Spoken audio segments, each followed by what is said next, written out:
আমি জুনায়েদ আল হাবিব এই যে আজ বয়ান করে যে কুমিল্লার দিকে রওনা হব, আমি বাসায় গিয়া ফজর পড়তে পারবো কি পারবো না গ্যারান্টি নাই।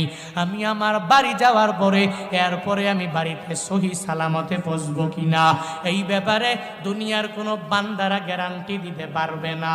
কেন কেন? তবে মরা লাগবে, কোন সময়ে মরব জানাও নাই।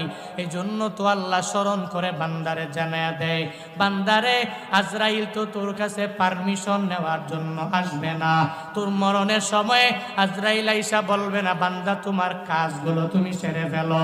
ও বান্দারে, তুই 10 দিন পরে মরবি, তুই নামাজ আরম্ভ করে দাও। 20 দিন পরে মারা যাবি, রমজানের রোজাগুলো রেখে দাও। তুই 30 দিন পরে মারা যাবি, নেক আমলের লাইনে বান্দা তুই অগ্রগামী হয়ে যাও। না রে বাবা, না না, আজরাইল দুনিয়ার কারো কাছ থেকে অনুমতি নিবে না, শুধু একজনের কাছ থেকে নিয়েছে, তিনি আমার নবী, তোমার নবী রাহমাতুল লিল আলামিন। যেই নবীর কাছ থেকে আজরাইল অনুমতি নিয়েছে মৃত্যুর ব্যাপারে, আল্লাহ পাক মালাকুল মউতের পাঠাইলেন, হ্যাঁ মালাকুল মউত আমার নবীর দরবারে তুমি চলে যাও, ওই নবীর কাছে যাও, আর নবীর কাছ থেকে যায় পারমিশন নিয়ে নাও। যদি নবী পারমিশন দেয় তাহলে নবীজির রূহটাকে তুমি কবজ করে নিয়ে আসবা, আর যদি নবী পারমিশন না দেয় তাহলে রূহটাকে কবজ করবা না। আল্লাহ পাক ওই নবীর রূহটাকে কবজ করার জন্য পারমিশন নিতে যখন তারে আদেশ দিয়া দিলেন, যা রে যা, ও মালাকুল মউত আমার নবীর দরবারে তুই চলে যাও, চলে যাও।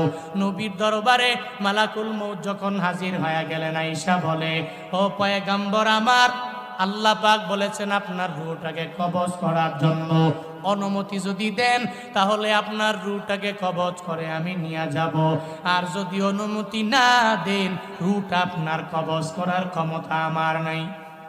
মদিনাওয়ালা নবীকে বললেন, নবী ডেকে বলে, ও আজরাইল, আমি তোরে পারমিশন দিব না। বলে, নবী গো, কেন কেন পারমিশন দিব না? কারণ জানা লাগবে। নবী আমার ডেকে বলে, হে আজরাইল, আইনা আখি জিবরাইল, আমার ভাই জিবরাইল কই? আমার ভাই জিবরাইলের একটু আমার দরবারে খবর দাও, আমি তার সাথে একটু কথা বলা লাগবে। তার সাথে যখন কথা বলা শেষ হয়ে যাবে তখন আমি তোমাকে আমার মৃত্যুর ব্যাপারে তোমারে পারমিশন দিয়া দিব, আমার রূহটাকে কবজ করার ব্যাপারে তোমারে পারমিশন দিয়া দিব। যখন নবী আমার জিবরাইলের সন্ধান যখন মালাকুল মউতের কাছ থেকে যাইল, তখন মালাকুল মউত